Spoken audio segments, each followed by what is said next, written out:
So I was out one night with my girls, getting a bit silly, feeling free, when I did the old pash and dash with an innocent victim. He was so stoked he tracked me down and swapped numbers before he left the club. Zero conversation was had. A few days later we met for a date and I suffered a series of cringe-worthy and hilarious moments. He tried to kiss me hello on the lips and did the same magic trick over and over for an hour. I could not get him to stop and just talk to me, despite outright asking. So anyway I said thanks but no thanks and made my way home. Fast forward a week or two, I go on a date with another fella and he asks me about my worst date ever. I tell him the story of the magic trick date. Turns out he had a deck of cards in his pocket planning to woo me with his magic tricks. He spent the rest of the date in a state of anxiety over me finding out about it. The only reason I know about how he felt is because we're best buds now. We decided we were better as friends and a solid friendship was built. It was a traumatic date for him. We both worked together. He saw me from across the corridor and came over to talk to me. We had a bit of a laugh and he slipped me a note with his number. It read, "Go on a date with me? Please circle." Yes. He was cute, so I decided to text him. He picked the place and we met for dinner. He seemed normal enough until we started engaging. He was firing questions at me and naturally you ask them in return. He did not like this. He stops, looks me dead in the eyes and says, "No, you don't ask the questions. I do. You just answer the questions I have for you." So I spent the entire date being interrogated before being walked to my car. I thank him for the date politely. As I'm driving home, I get a text, "Right. So, no goodbye kiss." I saw him at work a few days later, and he completely ignored me. To make matters more cringe, he slipped the same note to a colleague of mine about 2 weeks later. We never spoke again. I guess I didn't pass his date quiz.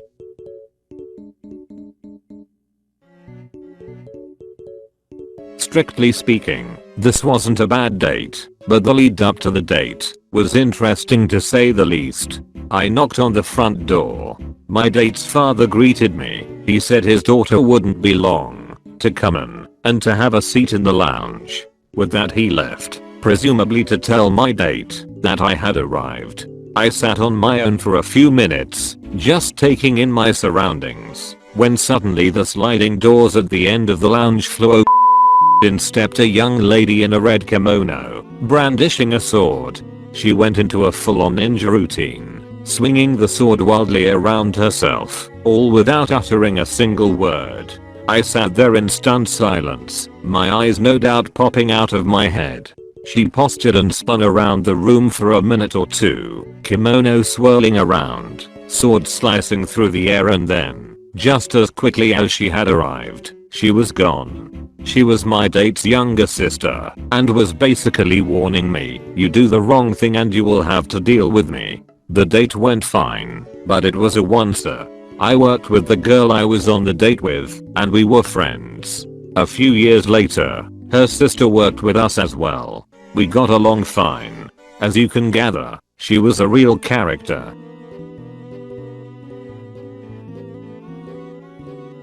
We were in grade 7 art class, and the class clown was going to every girl asking to take them to the movies on a date. Everyone said no, but I said, "Yeah, why not, pal?" Definitely wasn't feeling any butterflies, but this was the first time a boy had ever asked me out. Our mums dropped us off, and we had a fun time. Held hands and everything, like adults do. At the end, I ended up bumping into a friend from school and we challenged each other to a race up the escalators. I had got halfway to the top when suddenly, I slipped and fell face forward. The elevator spikes penetrated both of my kneecaps. I was in absolute screaming agony. Luckily, there was a doctor in the food court below who witnessed everything and helped me. My date came up to me and says, "My mum's here, so I'm gonna go. See you in school." And left me.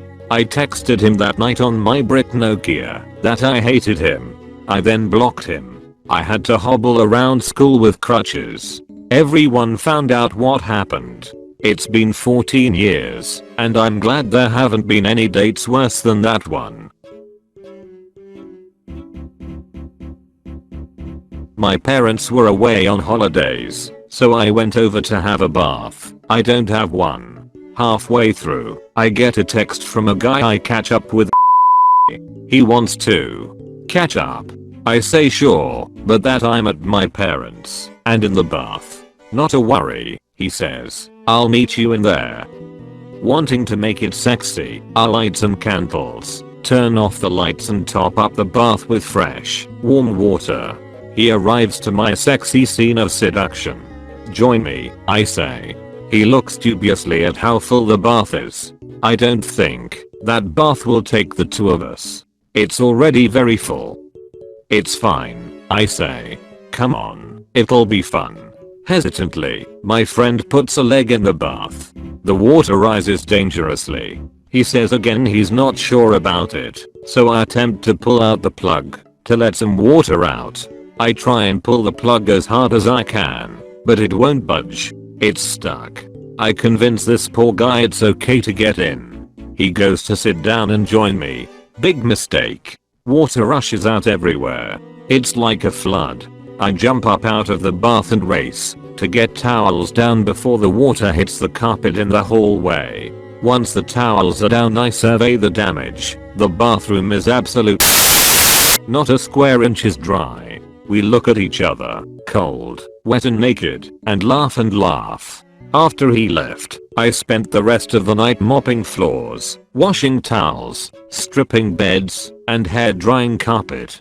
And the stuck plug? It came out easily when I tried again. I did see him again. We still have a laugh about it now. And you know what?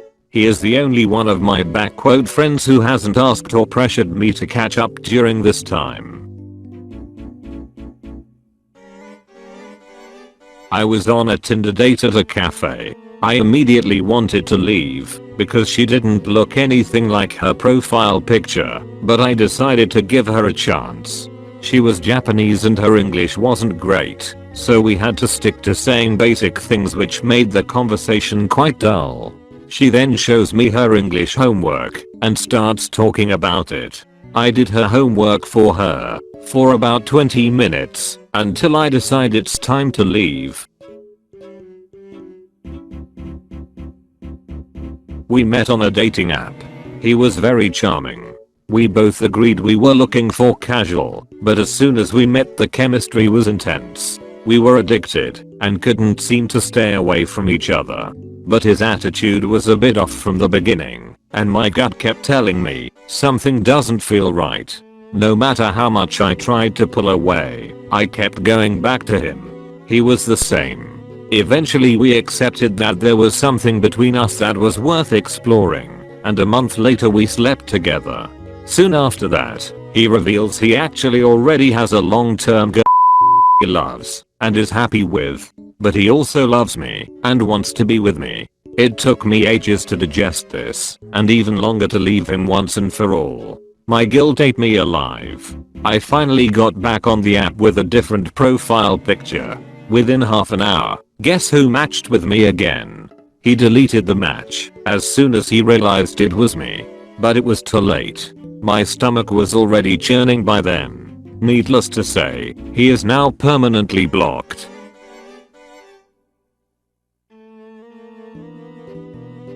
I decided to have a cheeky few at the pub next door to where I was staying. I was sitting there enjoying my drinks when a group of loud, happy people around my age sat at the table next to me. It wasn't long until I was invited over.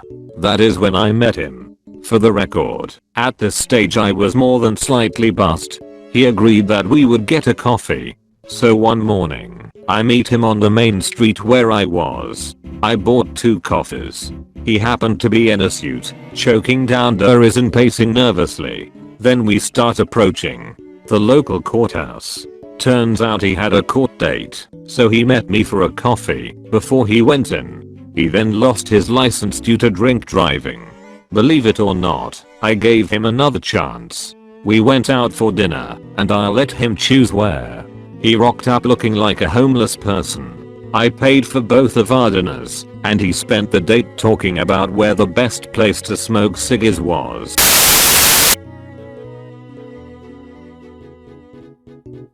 I matched with a guy on Tinder. He seemed super keen to meet up for a coffee. He sounded like a lovely, genuine human being. We exchanged some texts, and he mentioned he is separated and has kids. It wasn't the fact that he had kids that made me back off. I felt uncomfortable that he only just split up with his wife. I politely declined, was honest, and he accepted it and wished me the best. I was expecting to receive abusive messages. I was pleasantly surprised with how nice and accepting he was about it. Fast forward, he adds me on Instagram and I accept because, why not? Fast forward, I get a text after some time asking if I wanted to grab a coffee as friends. I thought again, why not? We meet up for coffee. I felt so comfortable with him. There was a connection between us. The conversation and banter was right up there. The non-date turned into a date as the night ended with an amazing makeout session. After that, he sent all these romantic and affectionate texts, and our second date leads to some action. Afterwards, his text game wasn't as strong. He was always busy, but assured me he would see me soon. I still sensed he was no longer interested and wasn't surprised when he eventually stopped texting me altogether and I was ghosted out. I immediately blocked him off my Facebook and Insta, removed his number, and never contacted him again. In short, Ali, I think he played me. He acted all nice and sweet, and the moment he got what he wanted he gradually ghosted. He knew how I felt about ghosters and being used. I told him. He told me him and his wife were still friends. I had him on Facebook, and I couldn't see any signs that they were still married, but I suspect the wife was always in the picture. Hi Ali. This never eventuated into a date. I'll let you guess why. Had a bloke asking about if once we became intimate, if we could have sex without protection cause it feels better. I said no, due to STDs and pregnancy. His solution? To tell me that he was clean, and that I could just take the morning after pill each time. Yes, good plan. Hey Ali, I've got sporty story for you. After a great first date, he invited me over to his place to watch a show he'd been telling me about, then to go to his friend's gathering. The watching of the TV was fine, then we get to his friend's house and it's a huge group gathering.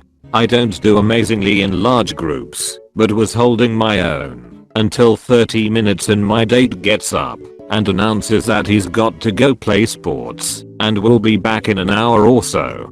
He left me there with his friends to go play. I was stunned. I had no clue what to do, so just stayed there with his friends. 2 hours later he returns. I bolt to the train station, which he chases me out to and tries to kiss me. I did not message him again.